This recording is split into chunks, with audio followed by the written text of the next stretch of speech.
선물로 주시고 한 해 마지막 주일 주님 앞에 나와 예배드리게 되어 진심으로 감사하고, 또 이렇게 함께 예배드리는 저와 여러분들이 하나님 나라 대표 주자인 줄 믿습니다.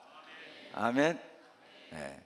하나님께서 2024년을 허락하시면서 우리에게 말과 깨달음과 생각하는 것에 장성한 자가 될 수 있도록 우리를 인도하시겠다는 약속의 말씀을 주셨고, 그 말씀대로 두려움 없이 가만히 서서 오늘 우리를 위한 구원을 보는 믿음의 눈을 우리에게 열어주시겠다는 약속의 말씀을 주시고 한 해를 허락하시고, 벌써 마지막 주일이 되었는데 우리 눈에는 보이지 않아도 하나님은 신실하게 우리를 그 언약의 말씀대로 인도해 오신 줄 믿습니다. 하나님께서 우리를 장성한 사람이 되도록 삶의 모든 사건 상황 하나하나를 사용하셔서 우리 안에 속사람을 자라게 하신 분이신 걸 믿습니다. 고린도서 13장 11절에 보면 장성한 사람의 특징은 어린아이의 일을 버렸다고 말씀합니다. 교회라는 공동체는 겉으로는 하나의 조직과 비슷하지만 그러나 영적으로 보면 하나님 나라의 가정입니다. 우리가 육신적으로 부모가 있고 자녀가 있는 가정을 작은 가정이라고 하고, 하나님 아버지께서 모임을 허락하신 교회를 큰 가정이라고 표현을 할 수밖에 없는 이유는, 교회는 하나님이 이 땅에 우리에게 복을 주시기 위해 세우신 복된 가정이기 때문입니다. 가정의 중심은 장성한 자입니다. 여러분, 가정에 아이가 아무리 많아도 만일에 어른이 없으면 그건 결손 가정이고 가정이라고 할 수가 없고 아픔과 고통이 너무 큽니다. 물론 가정에 아이가 있어야 되지만 아이가 없다 할지라도 장성한 사람이 있으면 아이를 낳을 수도 있고, 또 아이를 낳지 못하면 입양을 해서라도 아이를 데려다가 가정의 행복을 누리고 나눌 수가 있죠. 그런 점에서 가정의 제일 소중한 건 장성한 자입니다. 교회도 마찬가지입니다. 교회는 큰 가정인데 교회에 장성한 자가 있으면 천국의 축복을 누릴 수가 있습니다. 그러나 교인들이 장성한 자가 없고 어린아이들만 있다면 결손가정처럼 교회가 아픔과 고통이 참 큽니다. 그래서 주님은 우리를 반드시 장성한 자로 자라도록 도우십니다. 그런데도 불구하고 어떤 사람들은 육체적으로는 나이가 먹었지만 교회에 올 때는 누구나 어린아이로 왔기 때문에 반드시 장성한 자로 자라야 되는데 끝까지 어린아이를 버리지 못하고 어린아이로 살다가 가는 경우도 있다고 성경은 우리에게 경고하고 있는 거죠. 그래서 하나님은 우리를 어떻게든지 장성한 자로 반드시 자라게 하시고, 이를 위해 어린아이를 꼭 버리도록 도우시고, 그래서 하나님의 나라 천국을 누리도록 돕기를 원하시는 그 하나님의 절대적인 사랑, 그 선하신 손길 속에 우리를 이 교회 공동체에 불러주시고 우리를 한 걸음 한 걸음 2024년 일어난 모든 사건들을 하나님이 우리를 위해 허락하셨고 우리를 장성한 자로 키우시는 하나님의 손길이 그 속에 담겨 있다는 걸 알 수가 있습니다. 장성한 자의 특징은 첫째는 지혜가 있는 사람이에요. 돈도 있고 권력도 있고 지식도 있고 능력도 있고 경험도 있는데 지혜가 부족하면 어린아이와 같이 행동할 수밖에 없습니다. 그래서 주님은 우리에게 지혜를 갖기를 원하세요. 두 번째, 장성한 사람의 특징은 하나님의 아들을 믿는 것과 아는 일에 하나가 되어 온전한 사람을 이루어 그리스도의 장성한 분량, 이 그리스도의 장성한 분량에 충만한 데까지 이르도록. 장성한 자의 특징은 또 하나님의 아들을 믿는 믿음, 하나님의 아들을 믿는 것과 아는 일에 하나가 된다. 이 말은 예수님이 이 땅에 오신 하나님이시고 예수님이 나를 위해 오신 하나님의 아들이신 이유, 그분이 십자가에 죽으신 이유, 그분이 부활하신 이유, 그 이유를 정확히 알고 올바로 믿는 거죠.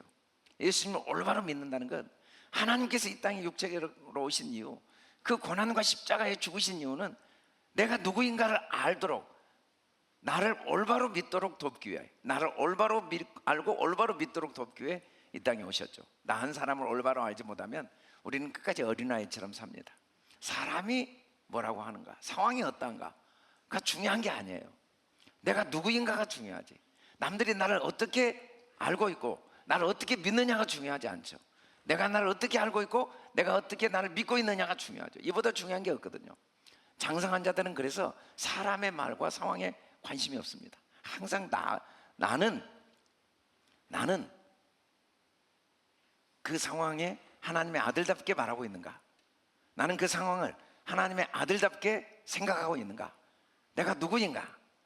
내가 하나님의 아들인 것을 아는 것보다 더 소중한 일이 없다는 걸 성경이 우리에게 수없이 교훈하고 있죠. 그게 그리스도의 장성한 분량까지 잘한 겁니다. 예수님을 잘 믿는다는 이 말은 정확히 말하면 내가 바로 육체가 아니고, 내가 육체로 살지만 내가 육체가 아니고 내 안에 그리스도가 사시고 내가 하나님의 아들임을 믿는 것입니다. 그보다 중요한 일이 없어요.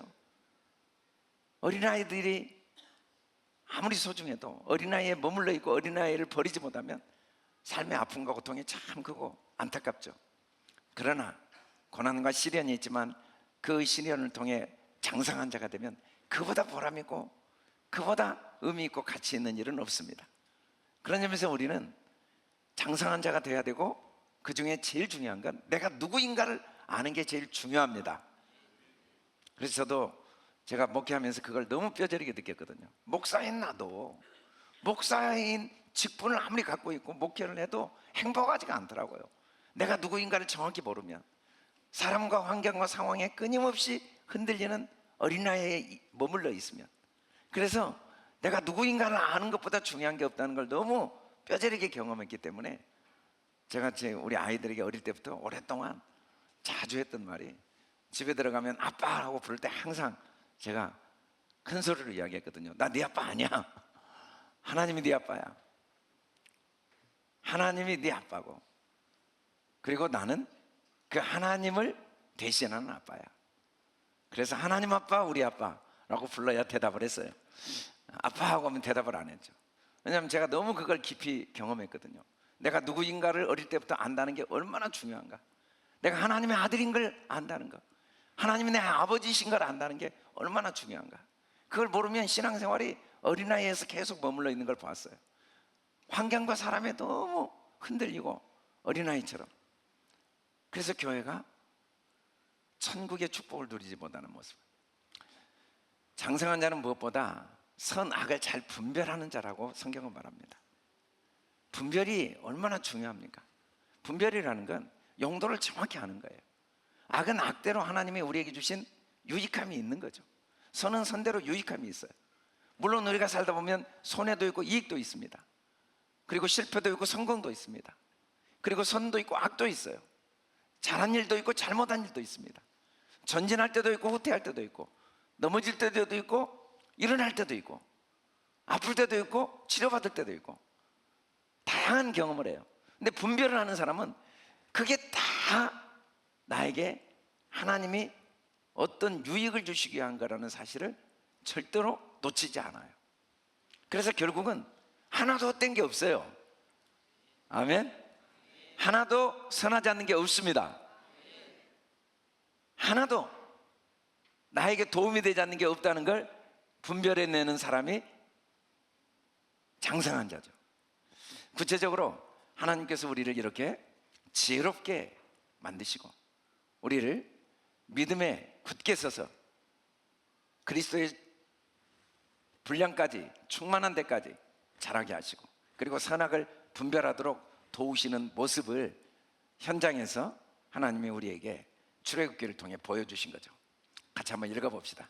시작. 모세가 백성에게 이르되 너희는 두려워하지 말고 가만히 서서 여호와께서 오늘 너희를 위하여 행하시는 구원을 보라. 너희가 오늘 본 애굽 사람을 영원히 다시 보지 아니하리라. 아멘. 우리 같이 크게 따라서 한번 읽어주시기 바랍니다. 두려워하지 말고 가만히 서서, 두려워하지 말고 가만히 서서. 두려움보다 우리 삶에 유익을 주는 감정은 많지 않은 것 같아요. 우리가 살아가면서 다양한 감정들이 우리의 삶의 소중한 선물이죠. 그 중에 두려움은 특별히 우리에게 정말 가장 귀한 걸 얻게 하는 거죠. 두려움은 내가 하나님을 잘못 알고 있고 하나님께 대한 무지, 그 무관심, 무감각의 수준이 어느 수준인가를 알게 해주는 거울이 두려움입니다. 두려움은 상황이 주는 게 아니에요. 우리는 몸이 아프면 두렵습니다. 가다가 길을 잃으면 두려워요. 계획한 일이 뜻대로 이루어지지 않고 무너지면 두렵습니다. 그래서 마치 이 상황이 나를 두렵게 한다는 착각을 해요. 그러나 그 상황이 나를 두렵게 하는 게 아니라 그 상황 속에 함께 하신 하나님, 그 상황을 주관하시는 하나님, 나와 신실하게 함께 하시고 그 모든 걸 주관하시는 하나님이 전능하신 하나님, 그 하나님이 나의 아버지시고 그 모든 걸 반드시 합력하여 선이 되게 하신 하나님께 대한 무지, 무관심, 무감각이 우리 마음에 두려움을 주는 거죠. 내가 왜 두려워하는가? 우리는 그 뿌리가 하나님께 대한 무지의 죄악 때문이라는 걸 놓치게 되고, 반대로 그 두려움을 통해 한 번도 경험하지 못했던, 이전에 알지 못했던 새로운 하나님, 새로운 하나님의 능력, 새로운 하나님의 세계, 그 무한하신 하나님의 세계를 경험할 기회가 바로 두려움의 상황입니다. 만일에 두려움의 상황이 우리에게 한 번도 없다면 우리는 그 풍성하신 하나님의 은혜, 그 하나님의 능력, 하나님의 성품을 언제 경험하겠습니까? 반대로 그 두려움의 상황 때문에 우리는 이전에 경험하지 못한 하나님의 무한한 세계, 내 한계의 하나님을 가둬놓았는데 그 두려움의 상황 때문에 우주보다 크신 광대하신 하나님, 그 무한하신 하나님의 세계를 조금씩 경험해 갈 수가 있습니다. 그래서 두려워하지 말라라는 말은 하나님을 배우고 익히고 경험하는 기회다라는 말씀입니다. 하나님은 우리에게 두려움의 상황을 일어나지 않게 하겠다고 약속하지 않았어요.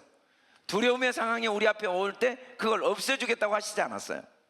두려워하지 말라고 하셨어요. 그 상황은 기회입니다. 그 상황은 축복입니다. 그 상황을 통해 우리는 하나님을 경험할 수가 있습니다. 그럼 두려워하지 말고 뭘 해야 되는가? 가만히 서서 있어야 됩니다. 서서 있는다는 말은 우리가 다 누워있다는 증거죠. 우리는 다 죽은 자들입니다. 잠들어 있는 자들이에요. 우리가 문제는 뭐냐면 아는 게 문제예요. 그런데 문제는 하나만 알고 둘을 모르죠. 너무 잘 알아요. 내 형편을 알아요. 내 경제적인 어려움을 알아요. 우리 남편의 문제, 연약함을 알아요. 내 아이들의 현재 상황을 너무 잘 알아요. 그게 문제입니다. 그것 때문에 두려워하는 거예요. 하나만 알고 둘을 몰라요. 그 모든 것을 주관하시는 하나님, 그 모든 걸 반드시 합력하여 선회되게 하신 하나님, 그 상황 속에서 진실하게 인도하시는 하나님, 그렇게 인도하실 수밖에 없는 하나님의 기쁘신 뜻, 그걸 모르는 거예요. 하나님이 주권자라는 걸 모르는 거죠. 하나님이 주관하시고 하나님이 인도하신다는 걸 모르는 것, 하나만 알기 때문에 그 아는 게 병이 된 거예요. 둘을 알면 아는 게 힘이 됩니다. 아멘. 같이 한번 읽어봅시다. 시작. 그러므로 우리가 여호와를 알자, 힘써 여호와를 알자. 그의 나타나심은 새벽빛같이 어김없나니 비와 같이 땅이 적시는 늦은 비와 같이 우리에게 임하시리라. 어김없이, 방법은 다양하지만 어김없이 임하십니다.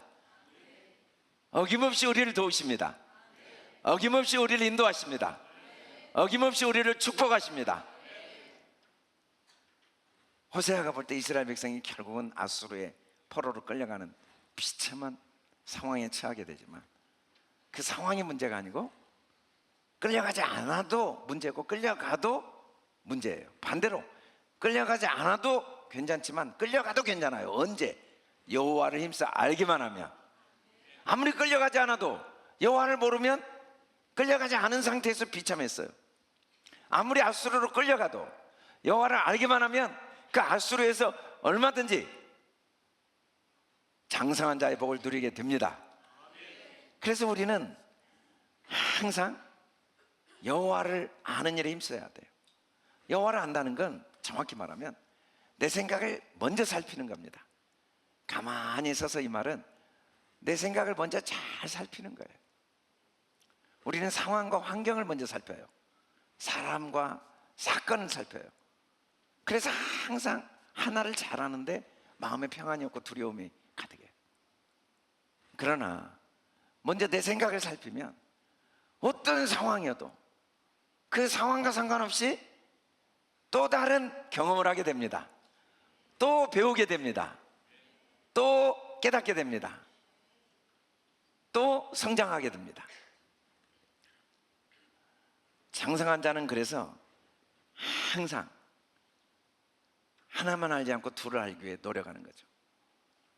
그 모든 걸 알며도 그 하나가 병이 된다는 걸 알기 때문에 바로 그걸 통해 내가 정말 하나님을 어떻게 믿고 있고 하나님을 어떻게 인정하고 있는가를 내가 잘 살펴서 다시 한번 아브라함의 하나님, 이삭의 하나님, 야곱의 하나님, 그 하나님 나의 하나님이십니다 라고 진실한 고백을 할 수가 있게 된 거죠. 사람이 대부분 똑똑해서 문제입니다. 하나만 알아서 문제죠. 우리나라 이 문학을 보면 김만중 씨가 쓴 구운몽, 사시남전기 이런 한글로 최초로 쓰여진 이 구운몽이 대중문학에 큰 흐름을 주었고 많은 사람들에게 감동과 깨달음을 주었죠. 구운몽을 읽으면서 사람들이 삶에 대해서 깊이 통찰하게 되는 아주 좋은 책을 쓴, 그래서 다양한 관직을 하고 우리 인조시대, 우리나라 조선시대에 큰 업적을 남긴 이분의 일화에서 나온 속담이 하나만 알고 둘은 모른단 말이에요. 이분이 정말 가난했거든요. 아버님이 일찍 돌아가셔서. 그래서 어머님이 그 가난한 집안에 아들이 똑똑하니까 아들 뒷바라지하기 위해서 몸이 부서져라고 일을 하면서 공부를 시킨 거예요. 그런데 정말 읽고 싶은 새로운 책이 나왔지만 새 책이어서 그때 당시에는 책값이 너무 비싸니까 읽고 싶은데도 그 책을 사질 못하고 있는 걸 보고 어머니가 물어보거든요. 이 책, 새로 나온 책 너한테 도움이 될 것 같으니까 어쩌냐, 사면 어쩌겠냐 그랬더니 한번 대충 보니까 전혀 뭐 내용이 별로 읽을 게 없네요. 새로운 책이긴 한데 또 사람들이 뭐 유명하다고 하는데 별로 배울 게 없네요 라고 이야기하니까 어머니가 그 속마음을 다 한 거예요. 이 책을 사면은 어머니가 2배, 3배로 고생해야 된다는 걸 아니까 지금도 그렇게 힘들게 자기 뒷바라지를 하고 있는데 너무 어머님 고생할 걸 생각하니까 마음이 아파서 거짓말을 한 거죠. 그때 그 어머니가 김만중에게 한 말이거든요. 너는 하나만 알고 둘은 모르는구나. 네가 엄마 고생 안 시키려고 이 책을 안 사면 내가 고생 안 해서 좋은 게 아니라 내 마음이 무너진다. 내가 2배, 3배 고생을 해도 네가 이 책을 사서 훌륭한 사람이 되면 내가 아무리 고생을 해도 내 마음이 얼마나 행복하고 기쁘겠냐. 너는 나를 위한 게 아니라 내 마음을 아프게 하는 거다. 우리가 세상을 살면서 이런 때가 너무 많아요. 하나님 마음을 너무 아프게 하는 거예요. 고난이 없기를 바라고, 상황이 무조건 좋기만 바라고, 두려움의 상황이 빨리 없어지기만을 바라고. 그러나 하나님은 우리가 함께 고난당하고 아픔당하고 어려움 당하는 걸 보시면서 나보다 더 아파하시지만 반드시 장성한 자가 되기를 원하십니다. 그래서 우리는 장성한 자는 항상 아내 문제, 남편 문제, 자녀 문제, 이 세상 문제보다 내 생각을 먼저 살펴요. 항상 내 생각을 살펴죠. 그래서 항상 그 속에, 그 상황을 너무 잘 알지만 그 속에 내가 하나님께 대한 믿음이 어떠한가, 내가 하나님을 어떻게 인정하고 있는가, 내가 하나님을 어떻게 섬기고 있는가, 내가 눈에 보이는 사람은 그렇게 두려워하고 눈에 보이는 사람한테는 그렇게 아쉬워하고 눈에 보이는 사람 말은 그렇게 잘 들으면서 말로는 전능하신 하나님, 말로는 주여 주여 하지만 얼마나 주님을 멸시하고 얼마나 주님을 이용하고 있고 얼마나 주님을 하찮게 생각하는가, 자기 내면을 깊이 살피게 되죠. 그래서 장성한 자로 자라게 되면 마음이 항상 새롭게 됩니다. 겉사람은 어쩔 수 없이 후패예요. 그러나 예수 믿는다는 건 속사람은 날마다 새로워지는 거죠. 어린아이들 얼굴을 보면 얼마나 뽀송뽀송한지 몰라요. 어린아이들 얼굴은 그냥 정말로 그 구멍이 아예 하나도 안 보여요. 그런데 나이가 들면 얼굴이 쭈글쭈글하고 그 얼굴에 막 구멍들이 막 보이기 시작해요. 왜냐하면 신선하지가 않아요. 어린아이들은 바로 세포가 죽고 바로 새로운 세포가 살아나는데, 어른이 되면은 세포가 오랫동안 버텨, 끈질기게 버텨. 그래서 늘어질 때까지 버텨요. 그러니까 새로운 세포가 살아날 수가 없는 거예요. 우리는 육체는 어쩔 수 없이 겉사람은 늙어지지만 속사람만은 날로 어린아이처럼 새로워져야 됩니다. 그런데 예수 믿는 사람들이 바리새인처럼 자기 생각을 내려놓질 않아요. 10년이 지나고 20년이라도 옛날 이야기만 맨날 하고, 새롭게 배울 일이 너무 많은데 어제 이야기 할 시간이 없어요. 오늘 배울 게 너무 많아요. 뭐 어제는 어땠는데, 지난해는 어땠는데, 옛날에는 어땠는데, 맨날 옛날 이야기만 하는. 그러면 교회가 어린아이들이 꽉 차 있어요. 신선함이 없어요. 신선함이 없으면 활기가 없어요. 활기가. 어린아이들이 있으면 활기가 넘치거든요. 모든 하나님의 사람들, 속사람은 날로 새로워져야 됩니다. 날로 신선해져야 됩니다. 그러려면 날마다 하나만 알면 안 돼요. 아는 체 하면 안 돼요. 아는 게 많을수록 더 하나님을 의지해야 됩니다. 더 확실할수록 더 겸손하게 하나님을 의지해야 됩니다.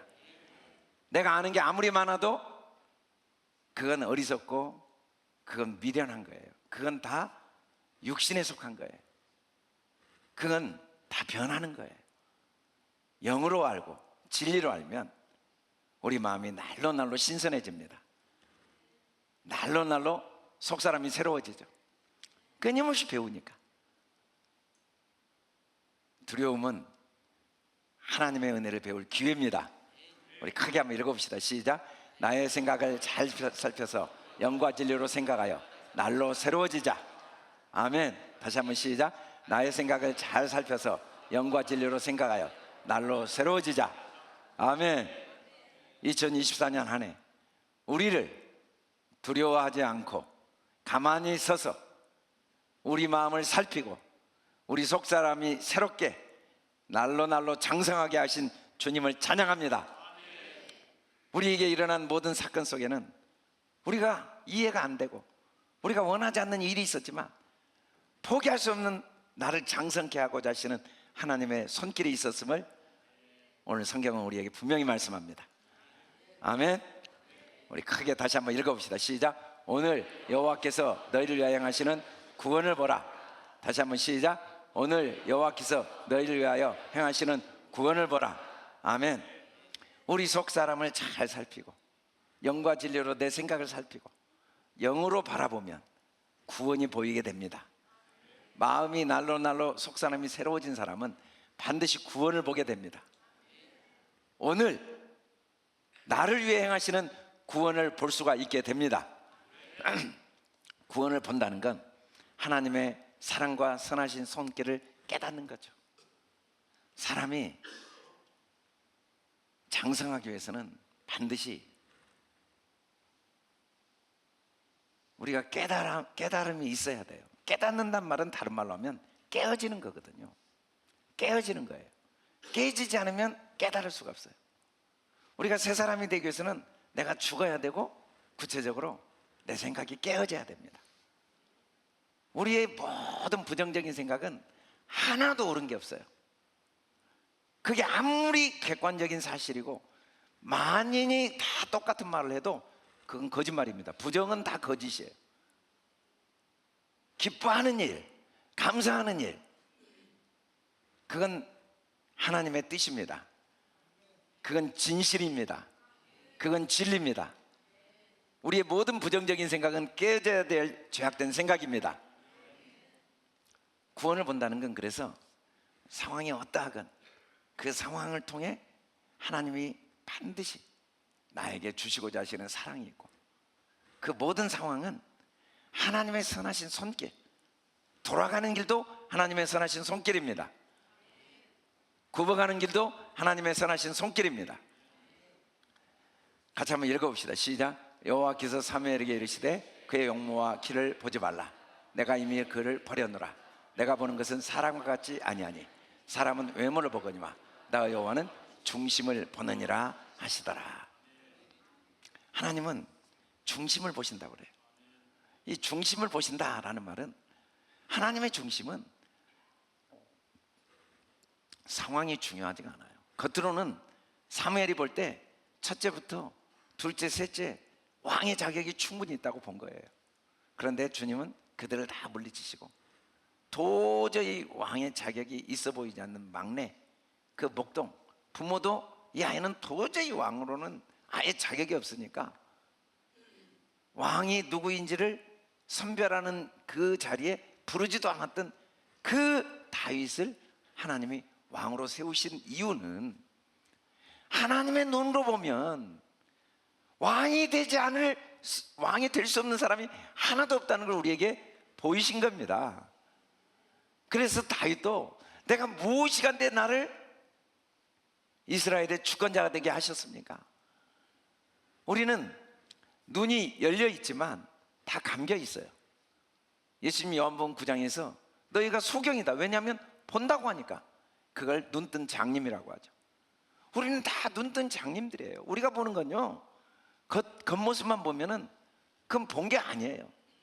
어떤 상황 속에서도 누구도 무엇도 나를 해할 수가 없습니다.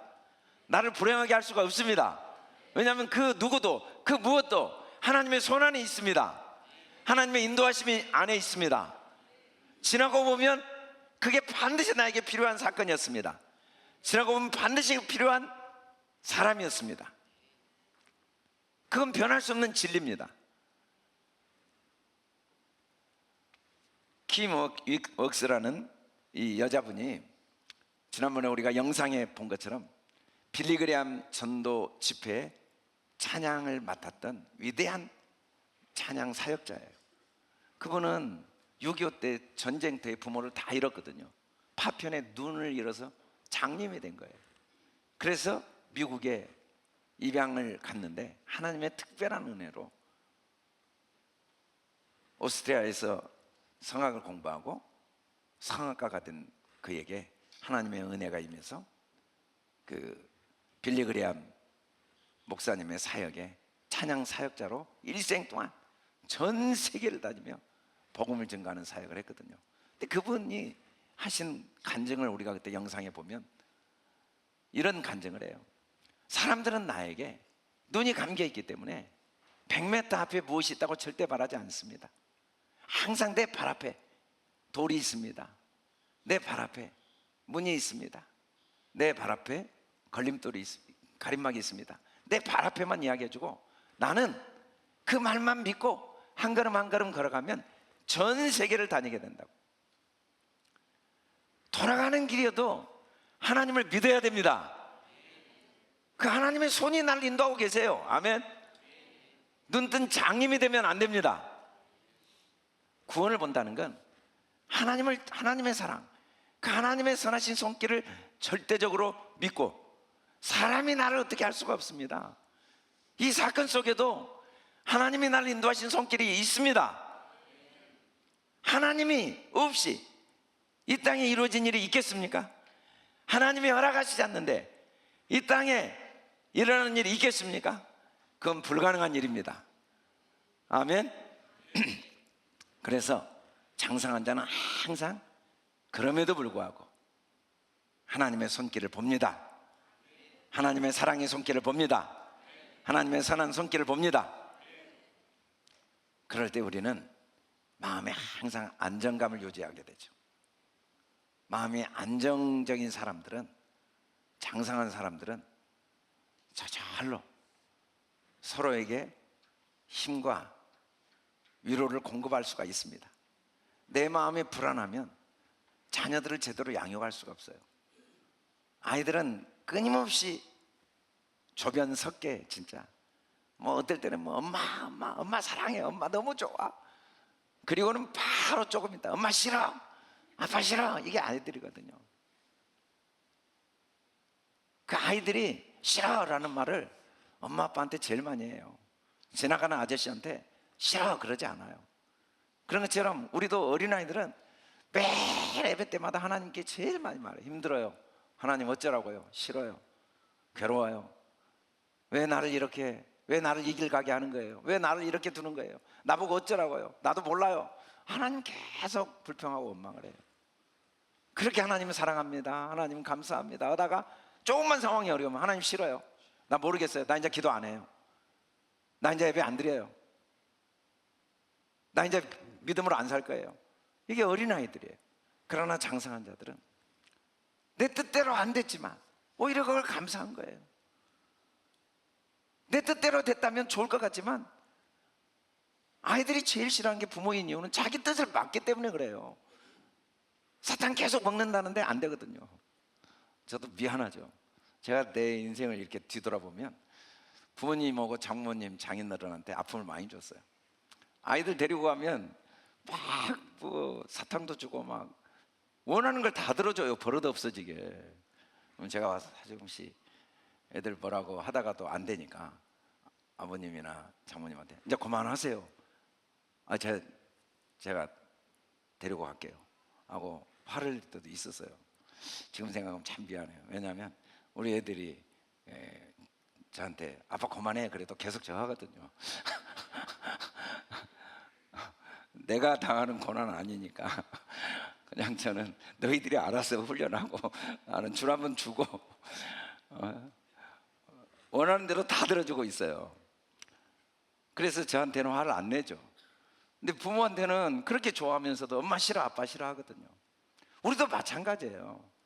우리도 어린아이의 수준에 머물러 있으면 자꾸 마음이 끝없이 요동하는 거예요. 조금 상황이 좋으면 하나님 너무 감사해요. 하나님 나와 함께 하셔서 감사해요. 상황이 좀 어려우면 나 죽겠어요. 하나님 어쩌란 말이에요. 나 기도해도 안 되고 예배 드리면 뭐하고 말씀 공부 뭐해요. 이런 생각이 자꾸 들어요.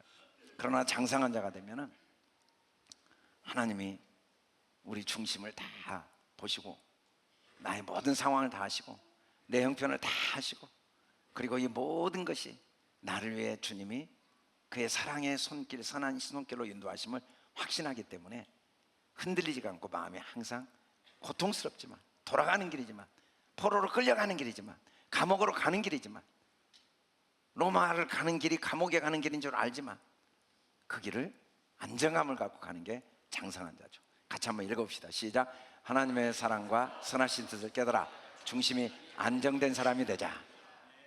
안정된 사람하고 같이 있으면 서로가 편안하죠. 서로가 평안해요. 근데 아무리 잘해줘도 어린아이 같이 어린아이를 버리지 못한 사람은 잘해줘도 불안해요. 언제 돌변할지 모르거든요. 갑자기 돌변하니까 아니 오히려 잘해주는 게 부담스러워요.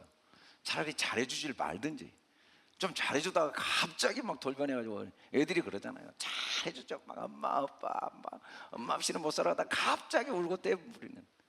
근데 하나님은 우리가 여러 가지 고난과 시련을 통해 우리 속 사람이 장성한 자가 되도록 도우시는 분이십니다.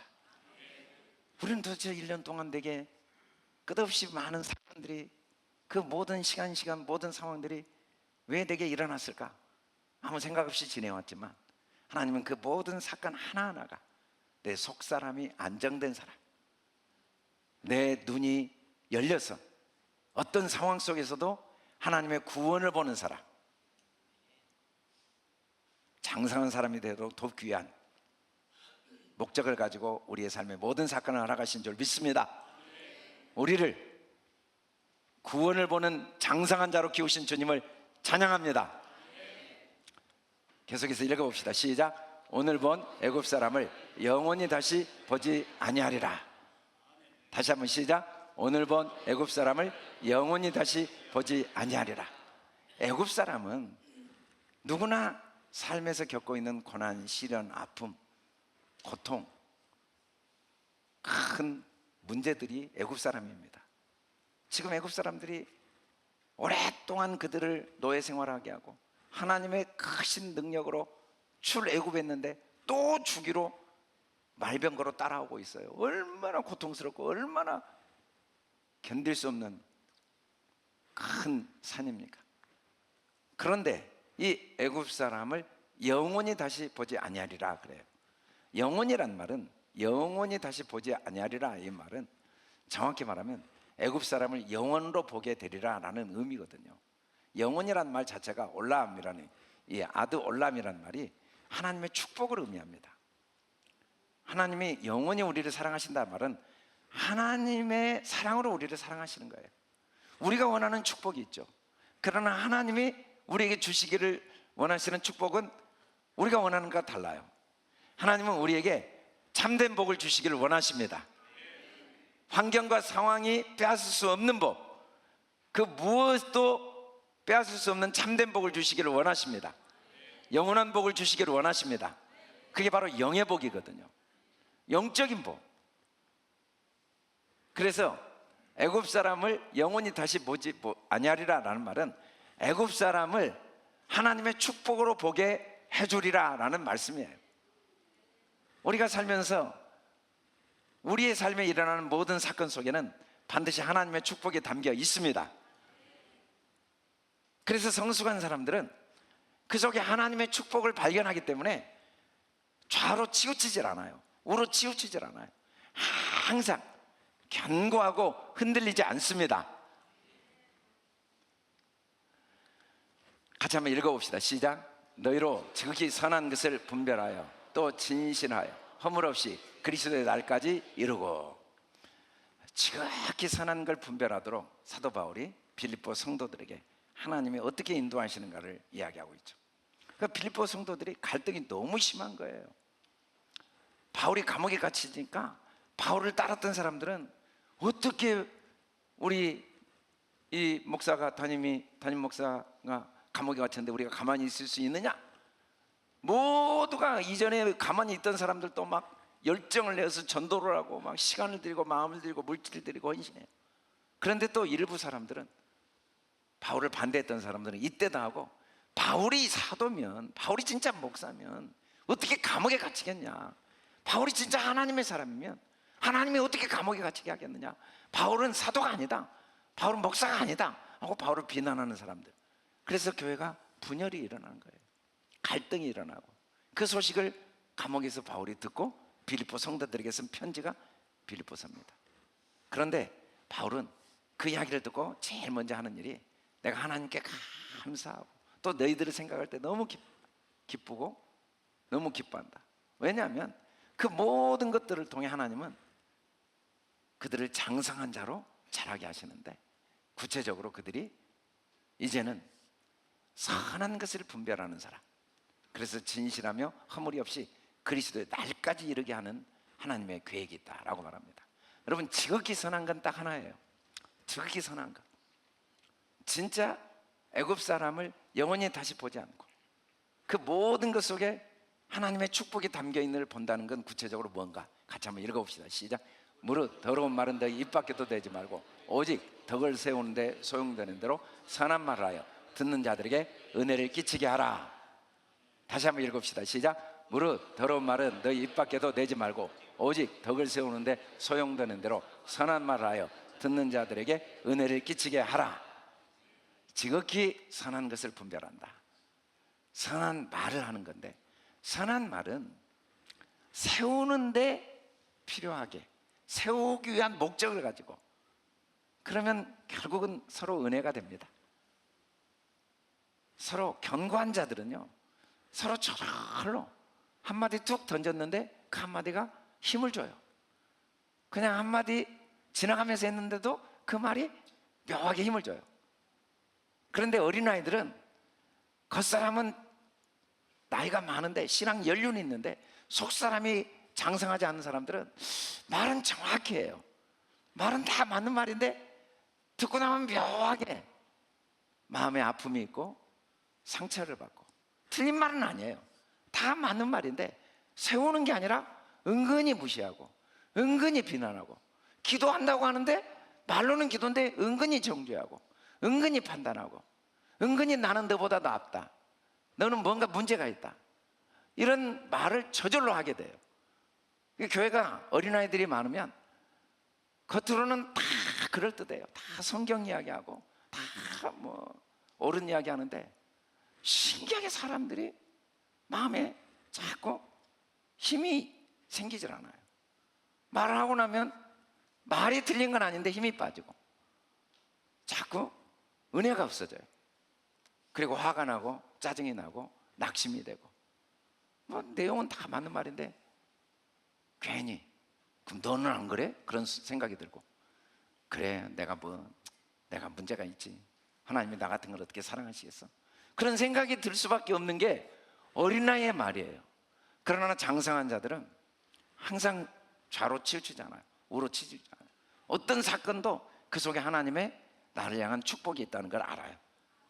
그래서 한마디를 던졌는데 이상하게 그 말을 듣고 나면 힘이 나는 거죠. 웃음이 나오고 회개하고 마음이 낙심이 되면서도 힘이 나고, 눈물이 나고 부끄러우면서도 힘이 나고, 또 뭔가 하나님이 내게 소중한 이런 열매를 맺게 하셔서 감사하면서도 또 힘이 나고, 그게 바로 영혼을 보는 사람들입니다. 애굽 사람을 보지 않고 애굽을 영혼으로 보는 사람. 애굽 사람을 영원히 보지 않는단 말은 애굽을 영혼으로 보는 거죠. 물리적으로 어떻게 애굽 사람을 다시는 보지 않겠어요? 하나님은 우리가 어떤 것 속에도 그 속에 하나님의 축복이 담겨 있다는 걸 의심치 않고 그 축복을 보고 덕을 세우는 말을 하는 축복의 사람이 되도록 우리를 한 걸음 한 걸음 인도하고 계십니다. 우리가 겪는 모든 아픔과 어려움들은 나를 장성한 자로 도우시는 포기할 수 없는 하나님의 사랑입니다. 어떤 청년이 오랜만에 시장에 가서 아내를 위해 생일에 조기를 사서 요리해 주려고 나간 적이 있다고 그래요. 나가서 보니까 바닷가에 살아서 생선을 아는데 이 생선이 너무 문제가 있어 보이는데 차마 말을 못하고, 그래도 그 중에 싱싱한 게 있는가 보려고 하나하나 이렇게 만져보니까 생선 주인이 화를 내는 거예요. 아니 사지도 않고 왜 자꾸 생선을 만져보냐고. 그러니까 이분이 하는 말이, 아니 생선한테 할 이야기가 있어서 그런다고. 무슨 이야기가 있냐고. 바다 소식 좀 물어보려고 그랬다고. 하도 어이가 없으니까 그 뭐라고 합니까 그랬더니 바다에서 나온 지 하도 오래돼서 소식을 잊어버렸다고 하네요. 이게 다 생선이 너무 오래된 거예요. 똑같은 말을 해도 그렇게 하니까 가슴에 찔리지만 화가 안 나는 거죠. 아니 이런 생선을 이렇게 갖다 팝니까? 그렇게 말할 수도 있어요. 그렇게 말이 틀린 말은 아니에요. 그러나 장성한 자는 같은 말이어도 그분도 다 사정이 있으니까, 그분도 그러고 싶어서 그러겠어요. 세상을 보면 다 나름대로 이유가 있습니다. 내 입장에서는 다 옳아요. 상대방 입장에서는 그게 사람이 할 일이야? 네가 인간이면 그럴 수 있어? 어떻게 인간이 동생을 노예로 팔아? 그럴 수 있어요. 요셉의 입장에서 보면 형들이 시기심 때문에 동생을 노예로 판다는 게 말이 됩니까? 아니 좀 때려도 말이 안 되는데 때린 정도가 아니라 노예로 팔아버려요? 그럴 수가 있냐고 라고 말할 수 있지만, 또 형들 입장에서는 나름대로 다 이유가 있는 게 세상이에요. 나중에 요셉이 형들한테 그러잖아요. 형들이 야곱이 죽으니까 요셉이 자기를 보복할까 두려워 떠는 거예요. 왜냐하면 요셉은 이미 총리가 됐으니까. 그때 요셉이 한 말이 뭡니까? 형들이요, 절대로 두려워하지 말고 한탄하지 마십시오. 형들이 나를 노예로 판 게 아니라 하나님이 형들을 통해 나를 노예가 되게 하셔서 내가 총리가 되고 만민을 구원하지 않았습니까? 라고 말한다고 해서 형들이 내가 노예로 판 건 죄가 아니네? 너 나 때문에 너 총리 됐구나, 너 앞으로 나한테 감사해라 라고 하겠습니까? 더 부끄럽죠. 더 부끄러워요. 더 눈물이 나오고 자기 죄가 더 깨달아지고. 근데 똑같은 말해도 너 앞으로 잘 되기 힘들어. 형이 돼갖고 노예로 판 거 하나님이 도와주셔 내가 총리가 됐지만 너 잘못한 건 잘못한 거야. 야 앉아봐봐. 나는 거짓말 못해. 나는 있는 대로 말해. 나는 없는 거 말 못하고 있는 거 없다고 말 못해. 난 사실대로밖에 말 못해. 너 형이 그거 할 수 있는 짓이야? 라고 말하는 게 크리스찬이라고 생각을 해요. 어린아이들이 장성한 자는 절대 그렇게 안 합니다. 다 알아요. 다 알지만 절대로 그렇게 말하지 않아요. 형들이 노예로 판 것은 하나님이 하신 겁니다. 그래서 내가 총리가 됐습니다. 우리는 항상 장성한 자가 되도록 하나님은 우리를 먼저 도우세요. 내가 장성한 자가 되지 않으면 나만 괴로워요. 남의 이야기를 항상 더러운 말은 입 밖에도 내지 말고 어떻게든지 덕이 되는 말을 하고자 기도해야 돼요. 그런 말을 할수록 우리는 말은 맞는데 힘이 빠져요. 나도 힘이 빠지고 너도 힘이 빠지고 남편도 힘이 빠지고 앉혀놓고 남편 조금 맞는 말을 해요. 힘을 쫙 빼는 거죠. 그랬더니 아내도 조금 말을 해요. 틀린 말 하나도 없어요. 양쪽 힘이 쫙 빠지는 거죠. 교회가 모여서 장로들이 조금 말을 해요. 힘이 쫙 다 빠지는 거죠. 그러나 우리가 장성한 자는 그 속에 하나님의 축복을 발견합니다. 노예 생활 속에도 하나님의 축복이 있습니다. 포로 생활 속에도 하나님의 축복이 있습니다. 내가 잘못한 건 잘못한 거지만, 내가 잘못 안 했다는 건 아니지만, 내가 부끄럽지 않다는 건 아니지만, 내가 어리석지 않다는 건 아니지만, 내가 죄를 짓지 않았다는 건 아니지만, 그러나 그럼에도 불구하고 그 속에 하나님의 축복이 있기 때문에 힘을 내고 감사하자. 아멘. 우리를 이렇게 한 해 동안 인도하신 주님을 찬양합니다. 우리를 인도하신 분은 주님이십니다. 주님이 우리를 이끄시지 않았으면 우리 이 자리에 없습니다. 우리 호흡이, 주님이 우리에게 호흡 주시지 않았으면 우리 호흡을 할 수 없습니다. 주님은 우리를 여기까지 인도하셨고, 또 주님은 우리에게 새로운 2025년을 예배해 놓으셨습니다. 이 주님 때문에 우리 마음이 좀 더 장성한 자가 되어서 더 신선해지고, 더 마음에 깨달음이 넘치고, 더 마음에 안정감을 누리고, 더 마음이 견고해져서 희망찬 2025년을 맞이합시다. 또 다른 걸음을 걸어갑시다. 주님의 인도하심을 신뢰합시다. 돌아가는 그 길도 하나님의 선한 손길이 있습니다. 나의 어리석음마저도 하나님이 나에게 복을 주시는 도구로 사용하십니다. 내가 겪는 아픔, 내가 겪었던 모든 고난과 실패 속에도 하나님의 축복이 담겨 있습니다. 우리 이 주님을 바라보고 함께 힘을 내서 힘차게 2025년을 맞이합시다. 할렐루야. 우리 크게 한번 읽어봅시다. 시작. 모든 상황 속에 담긴 하나님의 축복을 분별하여 생명의 공급자가 되자. 아멘. 우리가 장성한 자가 되면 끊임없이 서로를 세우게 됩니다. 덕을 세우고 세우는, 우리를 이렇게 서로 세워주고 또 덕을 끼치는 축복의 통로로 사용하신 주님을 찬양합니다. 우리 다 같이 일어나 크게 선포하고 찬양하겠습니다. 할렐루야.